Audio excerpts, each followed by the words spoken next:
Mr. President, if I can actually use the opportunity to announce some breaking news that as of this morning, we started the process of recruiting Palestinian police force that Ali was just referring to. And just in the first few hours, we have 2,000 people who have applied to join a new transitional Palestinian police force.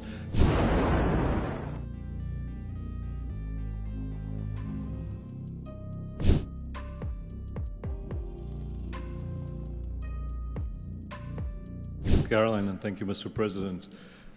Today, we're very happy to announce that we're creating the Office of the High Representative for Gaza of the Board of Peace, which will be there to support, to guide, and assist the National Committee for the Administration of Gaza, hopefully removing the roadblocks that they will be facing in taking over civilian and administrative control of the Gaza Strip.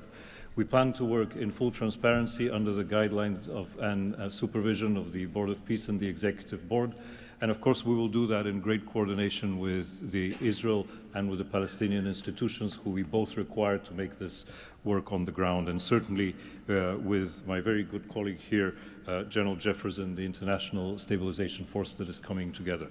Mr. President, if I can actually use the opportunity to announce some breaking news that as of this morning, we started the process of recruiting Palestinian police force that Ali was just referring to. And just in the first few hours, we have 2,000 people who have applied to join a new transitional Palestinian police force to be formed in Gaza under the authority of the National Committee, with the support of the Board of Peace, trained in Egypt, where we have received an excellent proposal of how to do that forward. And this is critical to what we need to do as we begin this process. And if we may move to the second slide.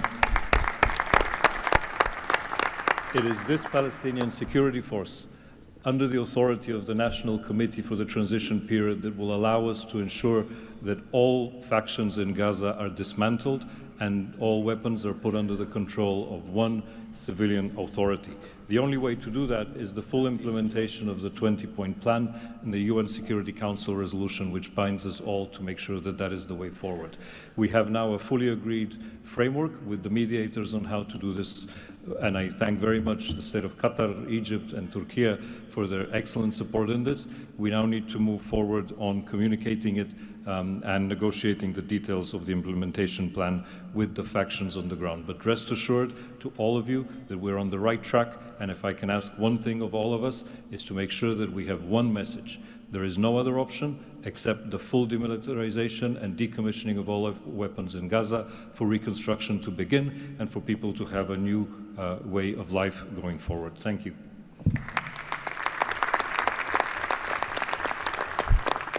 Thank you, Nick, and congratulations. Now, Major General Jasper Jeffers. Thank you, Caroline, Mr. President. It's an honor to be here today as the ISF commander. The ISF will do two things: stabilize the security environment in Gaza and enable civilian governance as established by the National Committee. For the last few months, we've had a team on the ground of U.S. military experts preparing the infrastructure for the ISF. This team's already operating from a combined joint operations center that's going to be the headquarters for the entire ISF. As you can see on our map, our plan is for the ISF to be assigned in 5 different sectors, each sector receiving 1 ISF brigade. In the short term, we plan to deploy to the Rafah sector first, in addition to the training of police. Midterm objective is to continue to expand, sector by sector, all moving to our long-term 12,000 police and 20,000 ISF soldiers.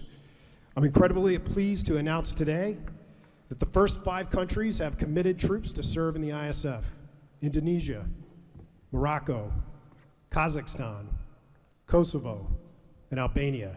And 2 countries have committed to train police: Egypt and Jordan. I would also like to announce that I have offered and Indonesia has accepted the position of Deputy Commander for the ISF.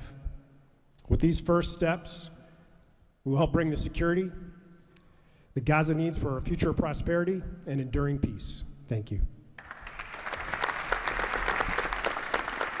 Decades, Gaza's governance has been characterized by extremism, corruption, ineffective institutions, and the complete absence of a route to prosperity for the Gazan people. Yet, as President Trump recognized, its potential has always been vast. 25 miles of Mediterranean coastline, proximity to great regional and global markets, and a young, dynamic population with a median age of 19. So today we set out profound changes necessary to rebuild Gaza for Gazans. Gaza not as it was, but as it should be, including its governance. Effective public institutions serving the people, a business environment where enterprise flourishes, an education system educating the young for tolerance and achievement, and a tech-enabled society making the most of the digital revolution. This is a vision of Gaza as part of a Middle East at peace. Not a phony piece of declarations no one means and agreements no one intends to keep, but a genuine commitment to a region where, whether you're a Muslim, Jew, Christian, of any faith or none, you can rise by your own efforts and feel your government by your side, not on your back. That is the vision behind President Trump's 20-point plan for Gaza, and it remains the best, indeed the only hope for Gaza, the region, and the wider world.